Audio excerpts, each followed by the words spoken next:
analogies, various different things from the Talmud and Midrashic sources, many stories and very interesting lessons that we learn. It's brought down that in these books are secrets of the Torah and many fascinating things.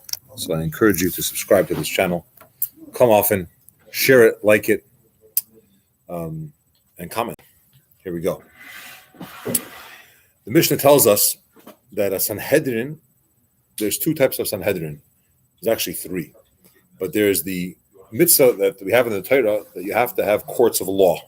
It's actually not just for Jewish people, but anyone, mankind.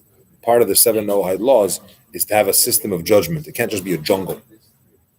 Okay, the Mishnah tells us that you should actually pray for the well-being of the kingdom, because if not for the kingdom, if not for the government, man would swallow his friend alive. It'd just be a chaotic situation. It's very important that you have a system of judgment. But as Jews, we have very specific requirements. There's one type of judgment of court, which is 3 people. 3 rabbis could be a court, and they could deal with monetary issues. They could deal with fines and various things like that. If there are disputes, that these 3 rabbis could handle it. There's a great court, the court of 23 people, and that is a Sanhedrin Ketana, a small Sanhedrin, and we're going to discuss how many there are, but it's 23 people, and they could deal with capital punishment and severe cases. Then you have the great Sanhedrin, and that is 71 people. So the Mishnah tells us, Sanhedrin Gedola, there are 71 members. It's a court comprised of 71 people. The Sanhedrin Ketana, the small Sanhedrin, had only 23. But we don't just take this. The Mishnah says, how do you know? Where do you have this? What's your proof that the great Sanhedrin, the great court, the Supreme Court, had 71 members? And he answers, because the Pasuk says, when Hashem is telling Moshe Rabbeinu about establishing this court, he says, gather for me, Shivim Ish Miziknei Yisrael, gather 70 men from the elders of the Jewish people, find the most suitable people and gather them together. Now you would assume that Moshe al Gabehen, Moshe was above them. So he gathered 70 and he was on top. So you have 71 people. Rabbi Yehuda says, no, there were only 70 people, because the Torah says they should carry it with you, or carry the burden with you, which means they have to be not in addition to you, 70 people, but they're as good as you. In other words, find people that are comparable to your level of knowledge, of humility, of righteousness. It doesn't mean in addition to you. So you're telling me because the verse says 70 and Moshe is with them, that on top of them, that means 71. I'm telling you with them doesn't mean it's in addition to them, but it's part of it. Okay. We accept it, 70 people. Uminayin liktana shehi shel esrim v'shleisha. How do you know that the small court is 23? Maybe 11 people is enough. Why do you have to have 23 people? So we're going to learn and answer this from certain verses, certain psukim that we have in the Torah. The pasuk says, "V'shaftu ha'eda, v'hitzilu ha'eda." The Eda means the congregation will judge and the congregation will save. Okay, congregation means the group, the gathering, the community. But Torah uses the term Eda. It doesn't tell you how many people it is. It just says Eda. You ever heard the word Eda? Eda means congregation, community. It says 2 times in the Torah Eda.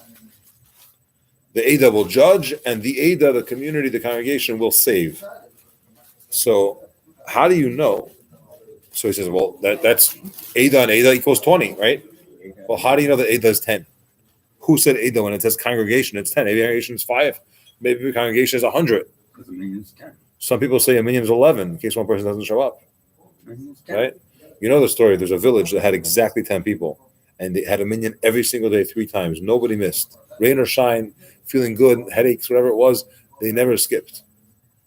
Finally, an 11th man moved to town. They were so excited. If a new person, it's going to be so much easier. If you ever have an errand to run, or you can't make it, or you just, not feeling the greatest, you could skip. We'll still have a minyan. The next morning, 1 person showed up, that newcomer. Everyone else relied on that. They don't need me. How do you know Eda is 10? So the pasuk tells us, Ad masai la'eda hara'a hazais. When Moshe Rabbeinu sent spies to Israel, while we were still in the desert, there were 12 of us, 12 spies that went. 2 of them were Yeshua and Kalev. They were good people. They did not badmouth Israel. They spoke positively about it. And they encouraged the Jewish people to go to the promised land. When Torah is disappointed with the other 10, it says, till when are this bad Ada going to behave this way? This bad Ada, how many spies were bad? 10. There were 12 total. 2 were good. Joshua and Caleb were good. So only 10 were bad. So Ada refers to 10. If you say Ada twice, 10 and 10 is, according to most opinions, 10 and 10 equals 20. Okay. So now you have 20 members of this court. But we said you have 23. How do you can't just make up a number and say, okay, a court's going to be 23. You have to have some kind of backing in the Torah, in verses. So why do you bring another 3? So he says like this, there's a certain law in the Torah that says don't follow the majority to do bad. Okay? Don't follow the majority to do bad. Even if most of the judges say that he's bad, you can't just go and kill him. You have to have more than majority, which means an overwhelming majority in order to give the capital punishment. It's not 51%. It's not going to do it. You have to have an overwhelming majority. For monetary issues, 51%, fine him. For capital punishment, 51% is not enough. You can't just go according to the majority. By the way, interestingly, if the entire court, every single judge says he's guilty, they still don't kill him. In secular law, if you have a question about a court case, is he guilty? Should we kill him? And let's say there's 71 members of this court, and they all say hands down, this person should be killed. They kill him, right? There's no question. In Jewish law, we say no. Why? Because if 100% of the judges say that he's wrong, he didn't get a fair chance. You have to have a debate. You have to have some of it behind closed doors. But these judges have to argue among themselves. If you have even one person that says, I think, or 2 people that says, I think he's innocent, and then they argue back and he argues back, he had a fair chance. But if everyone's like, I think he's guilty, then you didn't really deal out this issue. Just it's unique to Jewish law. But when Torah tells us not to go after the majority, it says, don't go after the majority, l'ra'is, for bad. So I learned from here that obviously for good, you do go after the majority. Follow the majority when it comes to good things. But right after that, the verse says again, go after majority for good. But that's extra. You don't need to say that again. So it tells you, what it teaches us is as follows. Follow the majority for good, but not the way you follow it for bad. Which means, if majority has just one person's on the good side, you can follow him. If it's bad, you have to have at least 2 people. So, you have an argument. There's 20 people. Half and half is not going to do it, right? 20 and 20 won't work. You have to have at least 22 members, because this way, you could have 12 people saying, let's kill him, and 10 saying no, you listen to the 12. Or you have 11 people saying, let's exonerate him, or whatever the case would be. But now you can't have a court with 22 people, because you can't have an even number in court. What if they reach a gridlock? You always have to have an odd number. So we added a third one. So the Ada once is 10 people. The Ada a second time is 20. And then you have to have the option of 2 more people so you could have a good majority. And then 1 is that it shouldn't be an odd number. It shouldn't be an even number, I'm sorry. Okay. Any questions? By the way, the audience that's watching us live or on the replay, feel free to put in the chat box or in the comments. We'll try to answer your questions on coffee. Next part. Amar Rabbi Chanina. I want to give a little introduction. We know that in Torah, humility is very, very important. And in Jewish thought, arrogance is a big problem. Ego is the source of probably most problems. And strife, definitely, and people not getting along with each other. And a lot of mistakes and purposes happen because people have an inflated ego. However, sometimes for the sake of judgment and for the sake of teaching, a person will not be so humble And as we'll see in this piece of the Gemara in a moment, a person is going to be straightforward and just say it the way it is, because you can't have false humility either. Here we go. Amar Rabbi Chanina. Rabbi Chanina said, Dvar Torah, the rule is that when it comes to dinei mamanis, when it comes to monetary laws, let's say you're talking about a monetary dispute. I say I lent you a nickel. That's not enough. I say I lent you $100, and you say you didn't, and we go to court, right? And we're arguing over money. Then you have to do a drusha v'chakira, which means you have to really check out the witnesses, make sure they're not lying, cross-examine them, ask the plaintiff all different questions, ask the defendant different questions, make it like, get to the bottom of this thing. You don't just listen to two sides of, you owe me money, you don't owe me money. Oh, I think you're right. I heard this case before. Next. But you have to really ask a lot of questions. And Rabbi Chanina says whether it's a monetary issue or it's a capital punishment issue. You wanted to kill a person. Two witnesses came and said that he killed somebody, right? He should be killed. You don't just say, oh, yeah? Did you see that? Yeah, I did. Next. Kill him. You ask questions. You inquire and you demand and you say, what clothes was he wearing? You ask both sides separately and see if they all have the same answer. What time of the day did you say it was? AM or PM? Where was it? On which street? Get to the bottom of it. So Rabbi Chanina says whether it's a monetary issue or a life issue, you always have to have drusha v'chakira. Why? Because the pasuk, again, you can't just make up laws. You have to back it up with a pasuk. The verse says, "Mishpat echad yeh lochem." You have one rule. There's one law. It doesn't change. Okay. And therefore, when it comes to court, when it comes to administering punishment, it doesn't matter if it's money or if it's life, you have to do real due diligence and really ask questions and inquire and interrogate the witnesses properly. Okay. However, our sages came along and they said, wait, we're making an exception to this rule. When it comes to life issues, yes, you have to inquire and interrogate. When it comes to monetary issues, you don't need to. What? Why did they change the rule? There's certain cases they're allowed to change the rule. When Torah says do something, which doesn't require, it's not an act. It's a like this case. We want you to ask more questions than typical.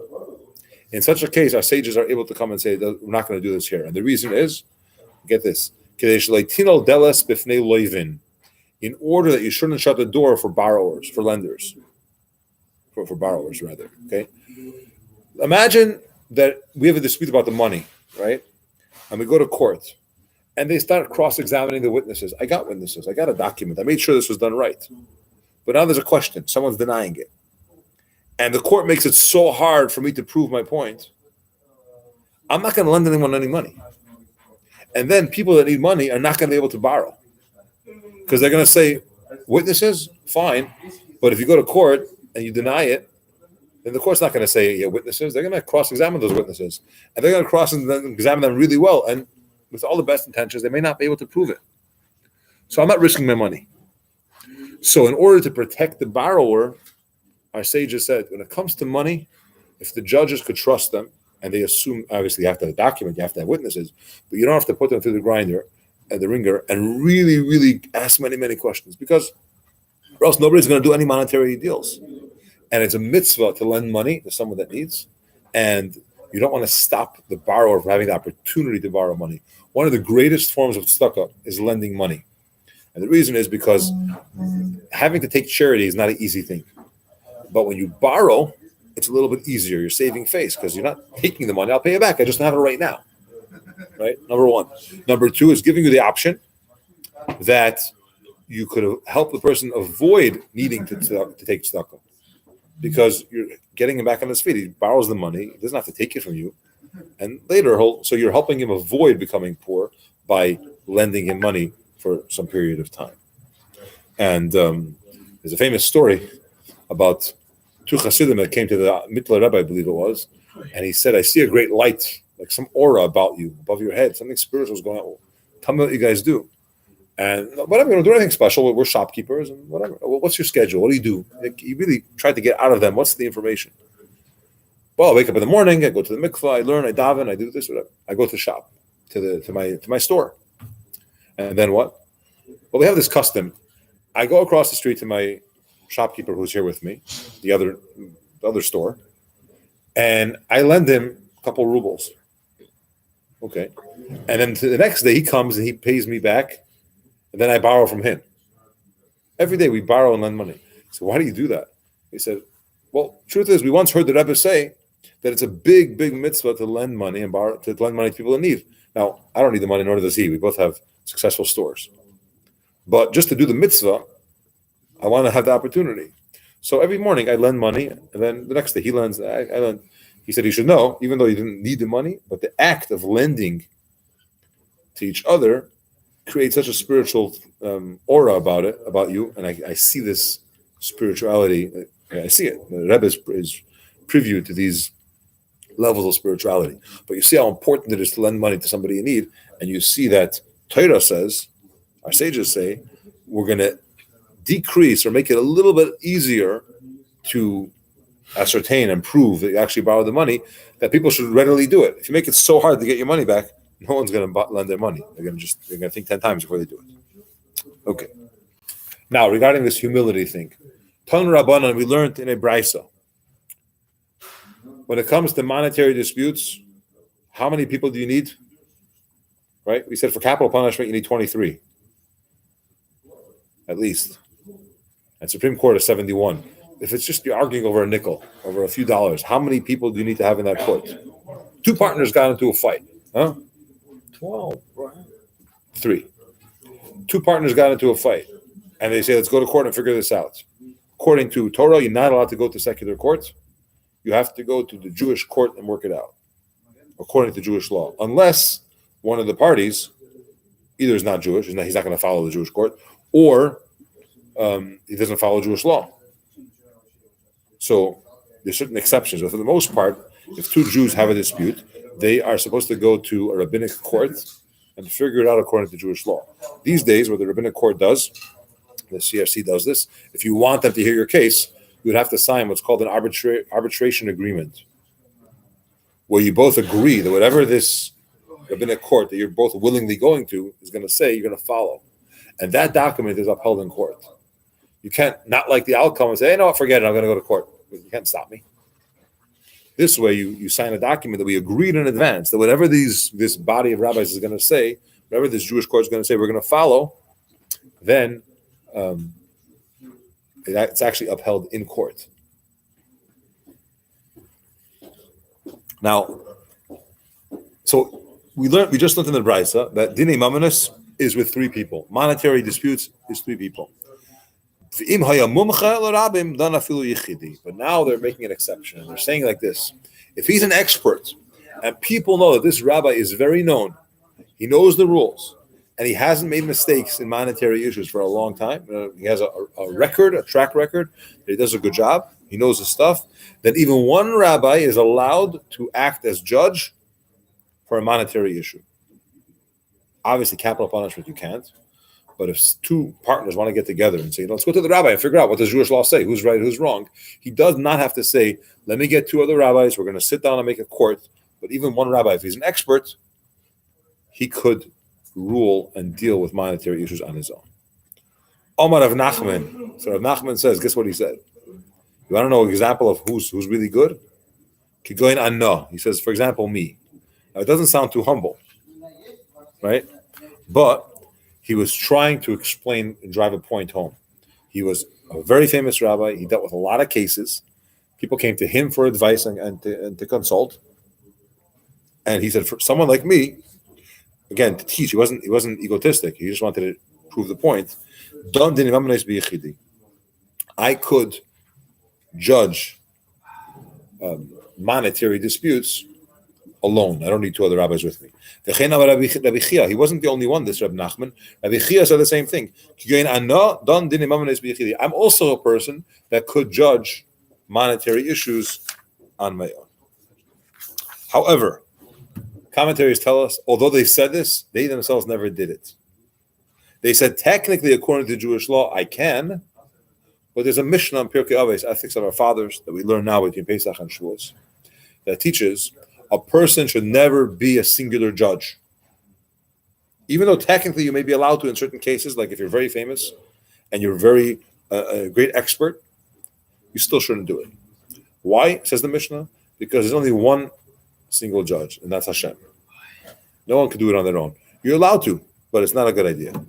And therefore, even these rabbis who are saying that technically they're on the level that they could, and they are, they still didn't do it. Because the Dan Yechidi, the Ati Dan Yechidi, Dan Yechidi al Achad, there's only one individual judge, that is, and that is Hashem.